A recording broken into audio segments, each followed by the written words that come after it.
皆さんはこの写真に隠された意味を知っていますか？これは1901年10月にアメリカで撮影されたとある女性の写真なんです。ドレスでおしゃれに着飾った女性が大きな樽と一緒に写っています。これは何かの記念撮影なのでしょうか？実はこれ、写真の女性が命を顧みないとんでもない挑戦をした後に撮影された歴史的な写真なんです。この女性の名前はアニー・テイラー。職業はなんと冒険者。彼女は63歳の誕生日を迎えた時にあることに挑戦しようと決心したんです。その挑戦とは滝下り。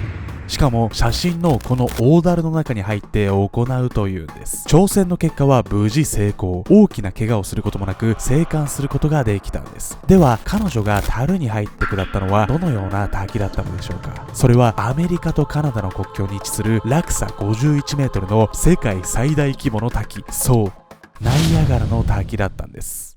意味が分かった時に初めて恐怖を感じる数々の写真。これらは一体どんな恐怖をはらんでいるのか。そのおぞましさに気づいた時、あなたには全く別の写真に見えることでしょう。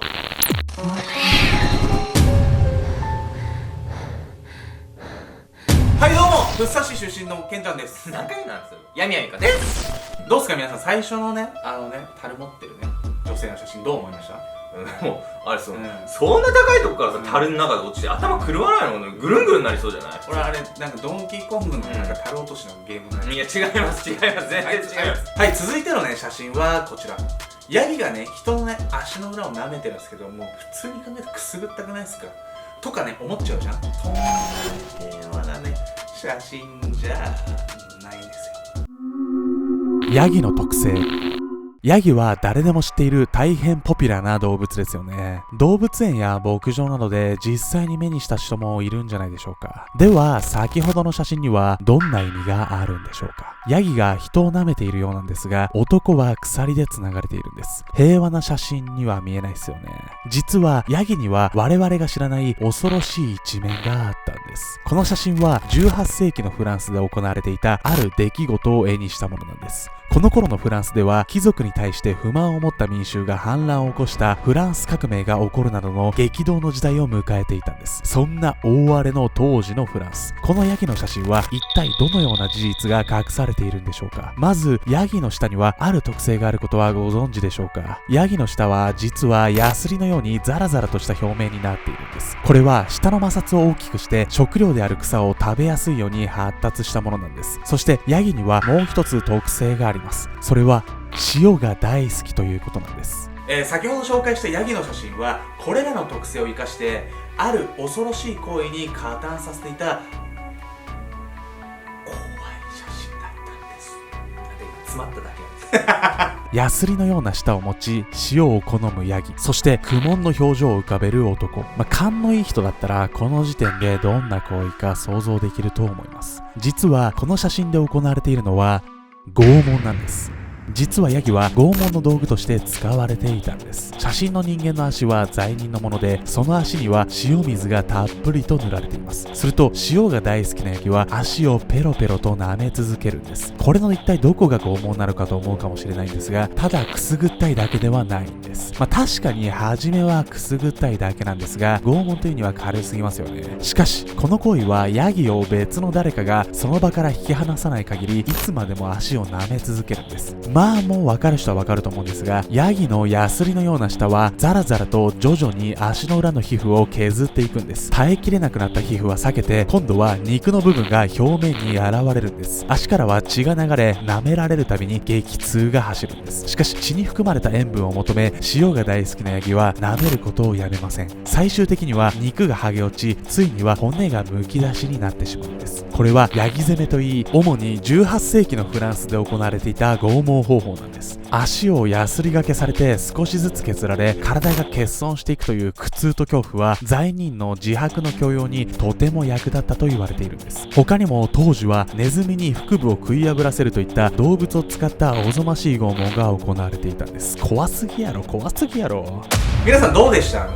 自分の予想と。なんかもう普通に舐めて胡椒が食ってって言っちゃうのかと思ったらね、皮めくれるって薄すぎない？ちょっと平和だね、君の世界。続いての写真はこちら。一見ね人のね顔のように見える写真なんですけど、これもねちゃ怖いんです。すでにちょっと怖いけどね。床に浮かんだ謎のシミ。この写真が撮られたのはスペインの田舎町ベルメス。1971年8月23日、この家に住むマリア・ゴメス・カマラは台所で夕食の準備をしていたんです。そしてそこでコンクリートの床に何かシミのようなものが浮かび上がっていることに気がつきます。それが先ほどの写真なんです。マリアにはそのシミが長い髪の人間の顔のように見えてかなり不気味に感じたんです。考えすぎだと思ったマリアはひとまず隣人に見てもらうことに。しかし駆けつけた隣人はそのシミは人の顔にしか見えずかなり気味悪がるんです。ですがマリアは恐怖からか単なるシミだと思い込もうとしたんです。それでもその顔のシミになんだか見られているような気がして耐えることができなかったんです。そこで発見から6日後、マリアは息子に頼みその部分を削り取り、さらには新たなコンクリートを流し込みまっさらな状態にしたんです。これで安心して元のように生活できると思ったんですが、この奇妙な現象はこれで終わったわけではなかったんです。シミを消してから10日後、奇妙な現象がマリアを襲ったんです。以前謎のシミを削り取った場所は綺麗になったはずでした。しかしマリアは何か汚れのようなものに気がつきます。その汚れをよく見るとあのシミだったんです。そう、またしても同じ場所に浮かび上がった顔のようなシミ。しかも初めよりもさらに鮮明になり、場合によっては表情が泣いたり笑ったりと変化しているようにも感じられたんです。また今度は台所の床だけではなく、家のあちこちに奇妙な顔のようなシミが次々に浮かび上がったんです。その数は増え続け、なんと最終的に浮かんだシミは18個。一体なぜこのような現象が起きたのでしょうか。あまりの出来事にマリアは徹底的に自分の家を調べることにしたんです。原因は何なのか、シミができたコンクリートよりもさらに下の地面まで掘って調べていったんです。するとそこで驚きの物体を見つけたんです。その物体とは大量の人間の骨だったんです。いや普通にちびるわこれ。なぜ自分の家の床下からこんなものが出てきたのか見当もつかないですよね。さらに調べを進めていくと衝撃の事実が判明したんです。マリアの家が建っていたという場所はもともと墓場だったんです。いや怖すぎ。顔のシミというのはそこで眠っていた人たちからの何かのメッセージだったのでしょうか。このことはマリアの家だけにとどまらず大きな騒ぎになったんです。この顔のシミは霊的な超常現象なのか、それともマリアが人為的に作ったものなのかという議論が行われるようになったんです。会議派による徹底した調査によると、シミの部分のコンクリートから確認されたのは酢酸とすすの混合物。それを使ってマリアが人の顔に見えるように人為的にシミを作ったのではないかと主張されたんです。その主張に対してマリア自身はそんな手の込んだいたずらをする必要性がないと強く否定したんです。そして真実はわからないまま2004年にマリアは亡くなってしまったんです。しかしまだこの奇妙な出来事は終わりではなかったんです。なんとマリアが亡くなった後になっても新たに顔のシミが発見されたんです。怖すぎ。これによって会議派のマリアが犯人だという説は打ち消されることになったんです。しかもこの新たなシミが出現した場所というのがさらに新たな謎を呼んだんです。なんとその場所とはマリアの自宅ではなくて彼女の生まれた実家である家の中だったんです。この原因も今になってもわからないままなんです。亡くなったマリア自身が疑いを晴らすべく行ったとでも言うのでしょうか。私も朝起きるとなんか変なシミついてることあるわよ。おもらし。最後の写真はこちら。不気味な笑みを浮かべる戦時中の兵士の写真なんですが、このね表情見てください。これ楽しそうじゃん。このね笑ってるねこの顔、実はねいろんな意味が込められているんです。戦場の兵士に起きた異変。先ほどの写真は1916年に起こったコルセレットの戦いと言われるイギリスとフランスの連合国軍とドイツ軍が戦った時のものなんです。でもこの写真の男、ちょっとね笑ってるようには見えますよね。楽しそう。